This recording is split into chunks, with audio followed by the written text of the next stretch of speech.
Chapter 5, Hillary's War. In the last Democratic debate on Sunday, June the 3rd, Hillary Clinton often referred to the war in Iraq as President Bush's war.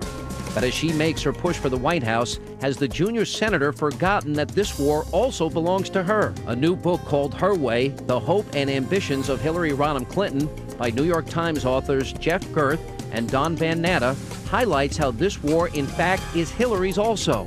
It's from the information in that book that we learn just how Hillary Clinton came to support and then disown this war.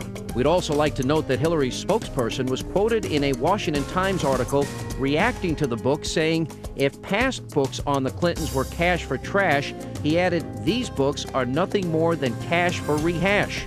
Their objections aside, tracking the senator's position on the war is almost as confusing as voting before it before voting against it. The comparison she is trying desperately to avoid. In recent months, the presidential hopeful has had no issue standing to the left and blasting the president over Iraq, but we have to remember, this is a woman who at one time was standing by the commander-in-chief. In October of 2002, with her eye on the presidency and not wanting to look weak, Senator Clinton voted for the war in Iraq and described it as, quote, the hardest decision I ever had to make. But even as Hillary tries to separate herself from that vote by saying that she was deceived by intelligence, the facts paint a different picture. In fact, neither Hillary nor her people ever read the National Intelligence Estimate. So how can she have been tricked when she didn't even look at the information given to her? But that wasn't her only opportunity to choose a different path.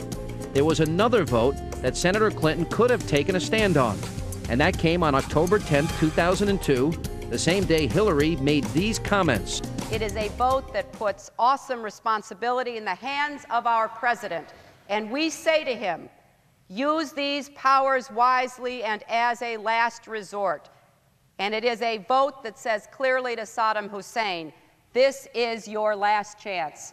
Disarm or be disarmed. But just hours after she gave that speech, Clinton voted against an amendment by Carl Levin that required the president to engage in a two-step diplomatic process before using force against Iraq.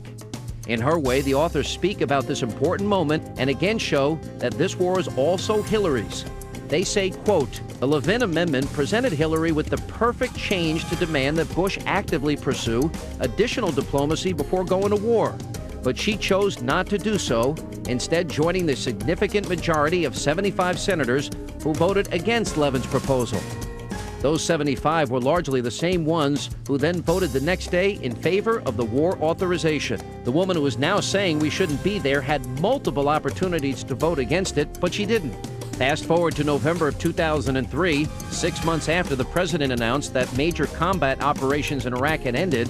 It was 2 days after Saddam Hussein's capture that she delivered a speech where she said we needed patience and to stay the course. I was one who supported giving President Bush the authority, if necessary, to use force against Saddam Hussein. We have no option but to stay involved and committed. A year into the war, when most Democrats completely turned their back on the president's decision to invade Iraq, Hillary maintained her support. Soon after she took a trip to Baghdad, Hillary appeared on NBC's Meet the Press, where she said it would be a mistake to call for a withdrawal of troops or set a timetable. Hillary went on to say, quote, we don't want to send a signal to insurgents, to the terrorists, that we are going to be out of here at some, date certain. Hillary's chief strategist, Mark Penn, made a good rationale in Her Way, saying, quote, it's important for all Democrats to keep the word mistake firmly on the Republicans and on President Bush. And as the authors go on to note, Hillary, who was always hesitant to make a mistake, wasn't going to have her name attached to a mistake. However, as time passed on, she realized her name by her Democratic colleagues was being attached to mistake. As soon as she was being left out on her own, Hillary quickly changed beats. On June 14, 2006, a group of Democratic senators and their aides headed to a private room in the Capitol. And according to reports, the usual attendees were surprised to see Hillary in attendance. In that meeting, Senator Reid offered to hear her thoughts. An unidentified participant recalls that day saying, quote, it was odd to give her the stage on this. Even Hillary's own party and colleagues were shocked to see her sudden turnaround. Almost out of nowhere, she started to blame the president for misleading Congress. Senator John McCain remarked on her 180 and said, quote, "I didn't see early on, or at least for a couple of or 3 years, the allegation surfaced that President Bush had, quote, misused his authority." So now we stand in the middle of a heated presidential election, and again, Hillary refused to be out on her own. She recently voted against the Iraq spending bill that would provide more funding to the troops. Her top competition, both John Edwards and Barack Obama, were also against it. Let's, however, not be fooled by her current votes to end the war. The votes were made in the battle to win the Democratic spot for the presidency.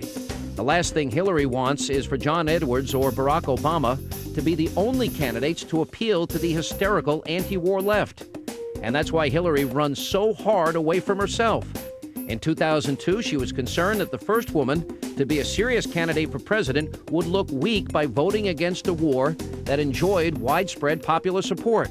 And now she's concerned about appearing too hawkish to the left-wing fringe. No matter how far she runs, it is the inescapable truth that this war is still Hillary's war too.